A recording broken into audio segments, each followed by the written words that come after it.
Kementerian Agama Kemenag mencatat jumlah pesantren di Indonesia hingga April 2022 sebanyak 26.975 dengan 2,65 juta santri. Jumlah pesantren paling banyak berada di Provinsi Jawa Barat sebesar 8.343 unit. Kedua ditempati Provinsi Banten dengan 4.579 pesantren. Ketiga, Provinsi Jawa Timur sebanyak 4.452 pesantren. Dengan potensi tersebut, pesantren dapat menjadi penggerak ekonomi kerakyatan. Pemerintah sejak tahun 2020 mencanangkan program akselerasi ekonomi kerakyatan berbasis pesantren dan komunitas yang diharapkan mendorong kebangkitan UMKM halal dan mempercepat pemulihan ekonomi nasional melalui pengembangan lembaga keuangan syariah pesantren dan pengembangan kewirausahaan santri-santripreneur. Seperti yang tertuang dalam Undang-Undang Nomor 18 Tahun 2019 tentang pesantren yang memiliki posisi strategis, yakni sebagai lembaga pendidikan, lembaga dakwah, dan lembaga pemberdayaan masyarakat. Pemberdayaan masyarakat oleh pesantren dilaksanakan dalam bentuk pelatihan dan praktik kerja lapangan, penguatan potensi dan kapasitas ekonomi pesantren dan masyarakat, pendirian koperasi, lembaga keuangan, dan lembaga mikro, kecil, dan menengah, pendampingan dan pemberian bantuan pemasaran terhadap produk masyarakat, pemberian pinjaman dan bantuan keuangan, pembimbingan manajemen keuangan, optimalisasi dan kendali mutu, dan pelaksanaan kegiatan sosial kemasyarakatan, serta pemanfaatan dan pengembangan teknologi industri atau pengembangan program lainnya.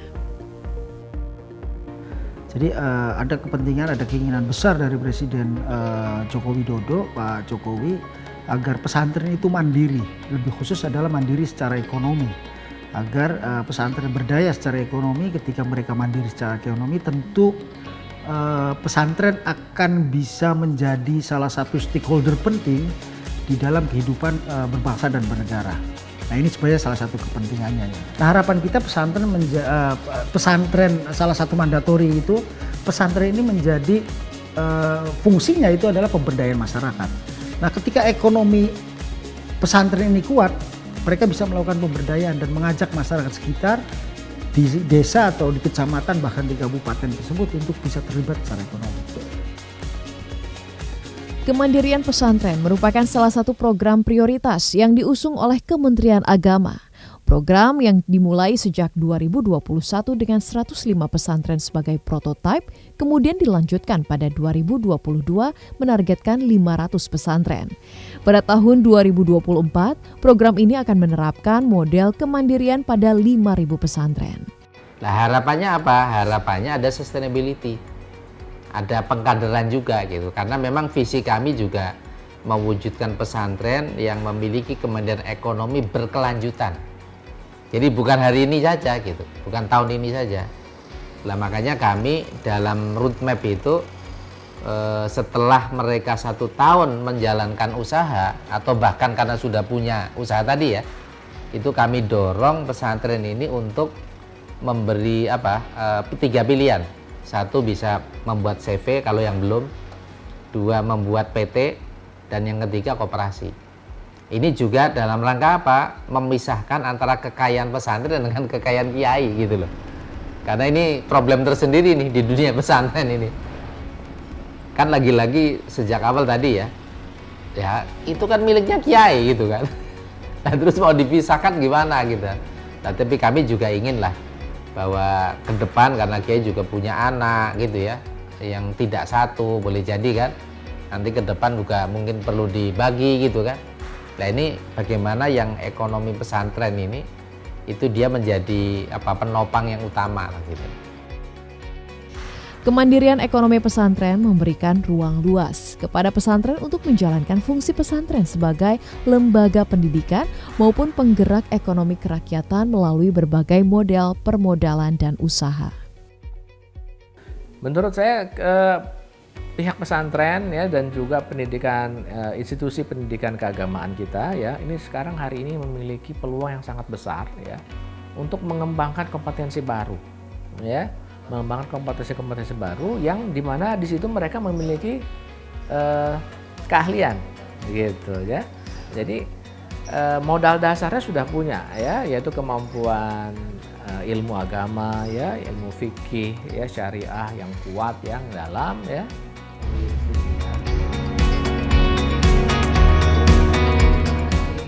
Selain program kemandirian pesantren yang dipelopori oleh Kementerian Agama, pemerintah daerah giat menggencarkan kemandirian ekonomi pesantren melalui program One Pesantren One Product (OPOP). Pengembangan yang kita sebut dengan OPOP, One Pesantren One Product. Ini tentu atas dasar pertimbangan bahwa daerah-daerah ini memiliki potensi yang cukup luas, cukup besar dalam pengembangan ekonomi pesantren. Karena kalau kita baca profil dari sebuah pesantren, itu kan dia menjadi sebuah subkultur sendiri ya, subkultur yang membangun subkultur sendiri yang lalu dia memang menjadi sebuah landscape ekonomi yang memiliki kemudian atau menjadi sebuah ekosistem. Pemerintah Provinsi Jawa Barat sebagai provinsi dengan jumlah pesantren terbanyak di Indonesia melihat potensi ini. Pada pertengahan Desember 2018, Pemprov Jabar meluncurkan program One Pesantren One Product atau OPOP sebagai salah satu wujud kemandirian pesantren dalam kegiatan ekonomi.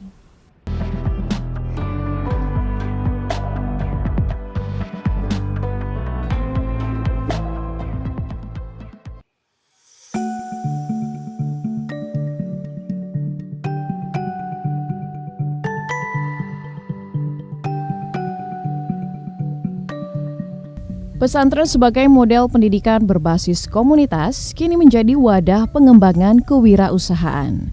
Pada tahun 2020, Kementerian Agama melakukan survei kepada 30.000 pesantren.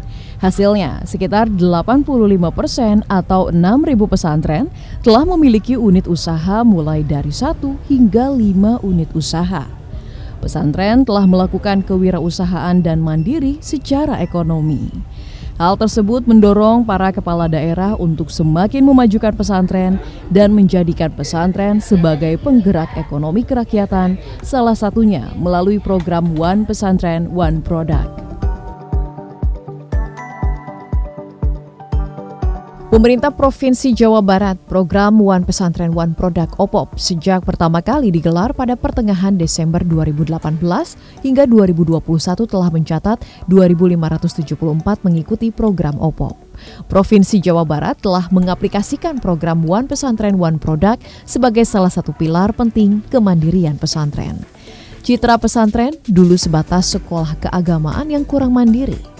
Kini mulai sirna dengan hadirnya unit usaha dalam berbagai bentuk.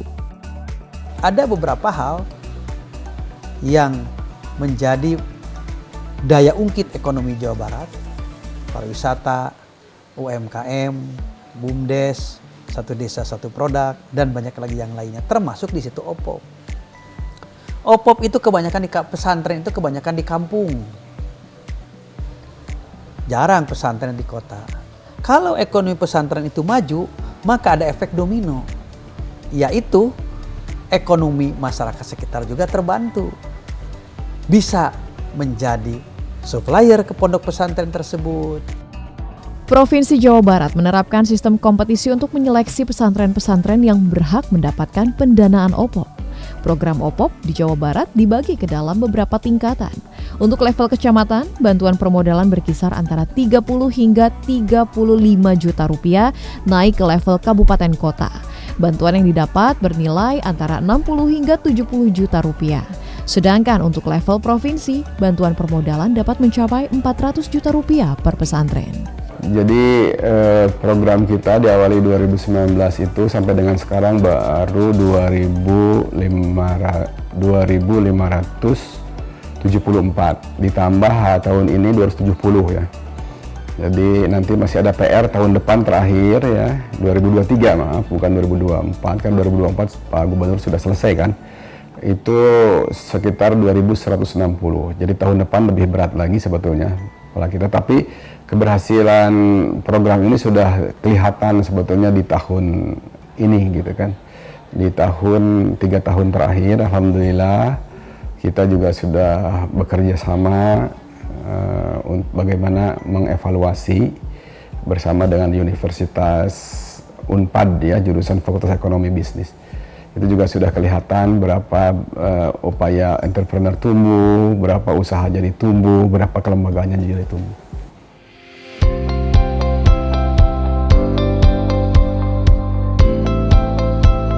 Ya, sebetulnya kompetensi yang dilaksanakan oleh UPT P3W lebih pada pelatihan dan magang untuk wirausaha di pondok pesantren.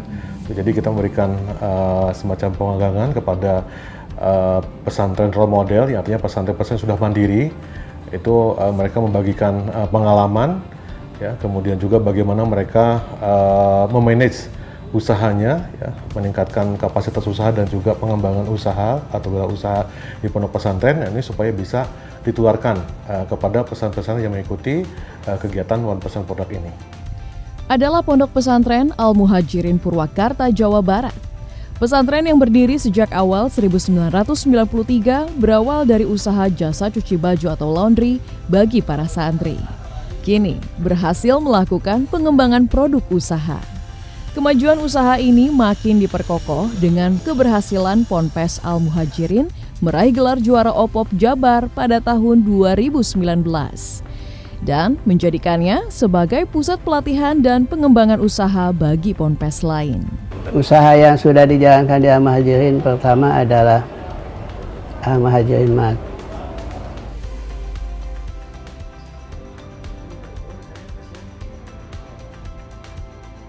Kedua, percetakan takodum.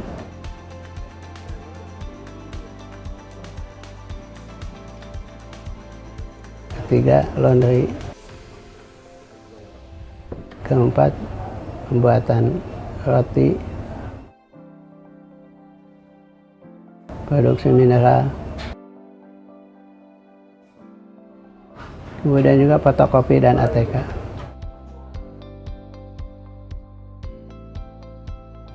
Ditambah sekarang ini ada usaha di bidang pertanian, yaitu penanaman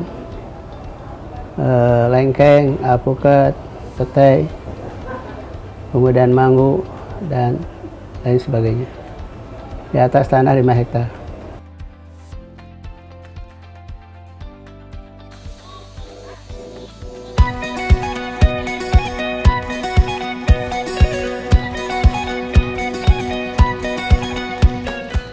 Kisah serupa dimiliki oleh Pondok Pesantren Miftahul Khoir Bandung yang telah memiliki usaha sablon sebelum mengikuti OPOP. Berbekal keberhasilan menjadi juara kedua program OPOP tingkat provinsi pada tahun 2021, Ponpes mendapatkan bimbingan dan pelatihan serta permodalan sebesar Rp150 juta. Kini usaha Ponpes Miftahul Khoir Bandung berkembang pesat.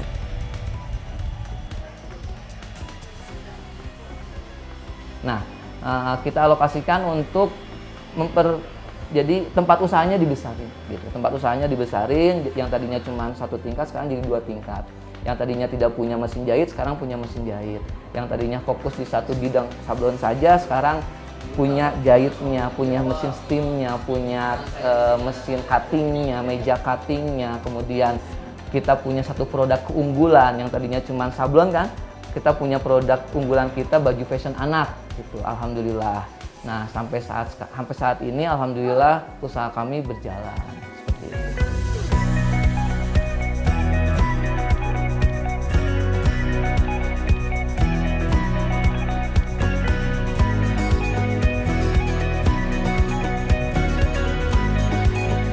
Selain itu, berkat OPOP juga kami jadi dikenal oleh pesantren-pesantren yang lain, yang akhirnya pesantren yang mengenal kami punya usaha home industry, mereka order baju kan kita gitu. Mereka order baju, seragam pesantrennya, alma maternya. Alhamdulillah sampai saat ini kurang lebih ada sekitar 17 yang sudah kerjasama.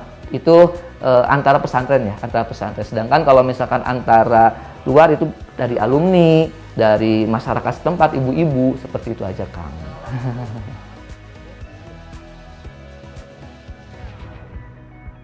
Keberhasilan program One Pesantren, One Product juga berlangsung di Provinsi Jawa Timur yang memiliki pesantren terbanyak ketiga di Indonesia, yakni 4.452 unit yang tersebar di 38 kabupaten. Program OPOP yang dilaksanakan oleh pesantren di Provinsi Jawa Timur mampu mewujudkan kemandirian ekonomi dan kesejahteraan bagi masyarakat sekitar.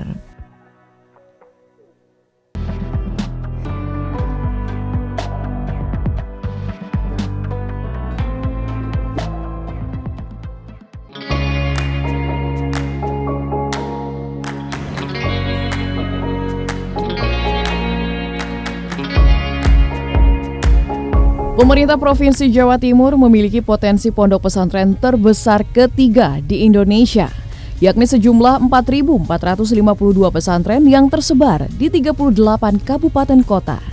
Kekuatan tersebut mendorong Pemprov Jatim meluncurkan program One Pesantren One Product pada tahun 2019 sebagai penggerak ekonomi kerakyatan dengan melahirkan pelaku wirausaha dan pemberdayaan masyarakat. Pemerintah Jawa Timur dalam hal ini memang memilih pemberdayaan sebagai sebuah konsep yang diharapkan mampu menjadikan pondok pesantren sebagai agen peningkatan kesejahteraan masyarakat. Di Jawa Timur banyak sekali contoh pondok pesantren yang terbukti mampu memberdayakan masyarakat sekitar pesantren. Kalau kita lihat ya, yang pertama dari sisi kelembagaan, itu pada tahun 2018 itu hanya ada 110 koperasi pondok pesantren. Namun pada tahun 2021 itu sudah terjadi peningkatan, ada kurang lebih 370 koperasi pondok pesantren. Jadi ada peningkatan. Kemudian ada juga yang tidak membentuk kopentren. Mereka ada mempunyai lembaga lain, yaitu 180 badan usaha lainnya. Kemudian ada juga 550 UMKM dari alumni pesantren. Kemudian dari sisi sumber daya manusia, itu SDM yang profesional itu belum ada. Namun pada tahun 2021, alhamdulillah di sini terjadi peningkatan yang cukup signifikan, khususnya untuk pengelola usaha di pondok pesantren itu menjadi 785 orang. Kemudian untuk alumni pondok pesantren sendiri yang sudah berwirausaha itu ada 550. Kemudian untuk santri yang berwirausaha itu kurang lebih ada 112.116. Kemudian dari sisi pemasaran itu ada peningkatan offset yang mana ini pada tahun 2018 itu hanya 1,056 triliun. Kemudian pada tahun 2021 itu meningkat menjadi 4,798 triliun. Kemudian dari sisi pembiayaan itu ada juga peningkatan aset yang mana pada tahun 2018 itu ada kurang lebih 796 miliar dan pada tahun 2021 itu kurang lebih ada 3,92 triliun. Dari sisi peningkatan kemandirian ini ada kontribusi kopentren kepada Ponpes itu rata-rata sudah di atas 30% sampai dengan kurang lebih 60% ya. Itu kontribusinya terhadap pondok pesantren sehingga mereka bisa melakukan biaya pembiayaan untuk pendidikan itu lebih banyak ditopang oleh dari hasil kegiatan produksi yang mana ini membebaskan biaya dari pendidikan untuk para santri.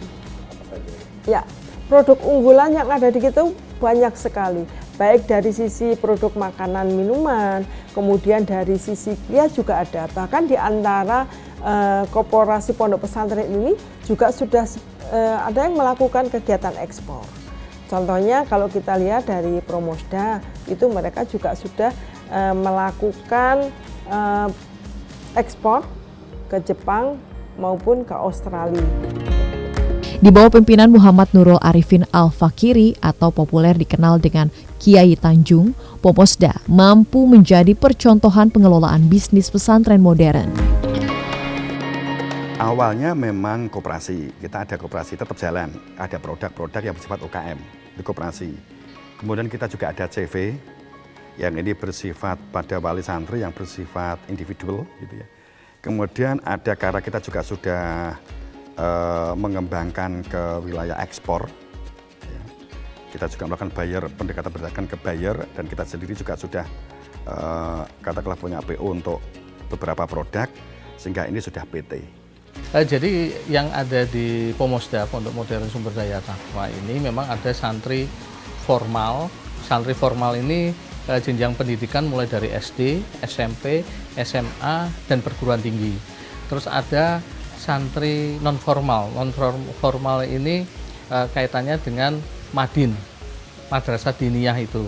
Nah, di masing-masing unit ini, pendidikan, satuan pendidikan yang ada ini juga diberikan skill. Jadi mereka yang biasanya kan yang sudah putus sekolah misalkan, nah ini nanti masuknya di Madin. Terus kemudian dilatih di sini, belajar di sini, apakah itu pertukangan, apakah itu perlasan perbengkelan, konstruksi bangunan. Nah, mereka diajarkan, ya. Begitu juga yang formal, sama itu. Jadi harapannya setelah mereka lulus dari Pomosda, mereka juga selain ilmu pengetahuan, mereka juga memiliki skill, kompetensi diri untuk bisa dikembangkan di lingkungan masyarakatnya. Pesantren lain yang juga berhasil dalam menggerakkan ekonomi kerakyatan berbasis komunitas adalah Pondok Pesantren Ponpes Amanatul Ummah yang berada di Pacet, Kabupaten Mojokerto, Jawa Timur. Ponpes ini populer dengan usaha air minum dalam kemasan. Berawal dari keberhasilan membaca peluang bisnis dengan memanfaatkan sumber daya alam dan kebutuhan para pesantri dan masyarakat sekitar. Dalam sebulan, Ponpes Amanatul Ummah mampu memproduksi sekitar 1,7 juta liter per bulan dan berhasil meraup 5 miliar rupiah per bulan. Pabrik ini di mana memasarkan air ini? Untuk yang pertama dipasarkan adalah untuk diri sendiri, maksudnya untuk Pondok Pesantren Amanatul Ummah. Karena santrinya Amanatul Ummah insya Allah kurang lebih 20.000. Ya, itu sudah menjadi pasar tersendiri. Karena kita bikin air mineral sendiri, menjaga kualitas. Karena bagaimanapun kalau kualitas airnya itu baik, insya Allah kecerdasan lebih baik anak-anak yang sekolah di sini. Dengan kemandirian ekonomi pesantren melalui kegiatan usaha dan berbagai inovasi produk yang dihasilkan, pesantren semakin mendongkrak nilai strategis pesantren sebagai lembaga pendidikan dan penggerak ekonomi kerakyatan. Melalui bimbingan dan pembinaan, pengembangan kemandirian ekonomi di pesantren dalam jangka panjang dapat mengambil peran besar sebagai pelaku utama dalam industri halal pada tahun 2045.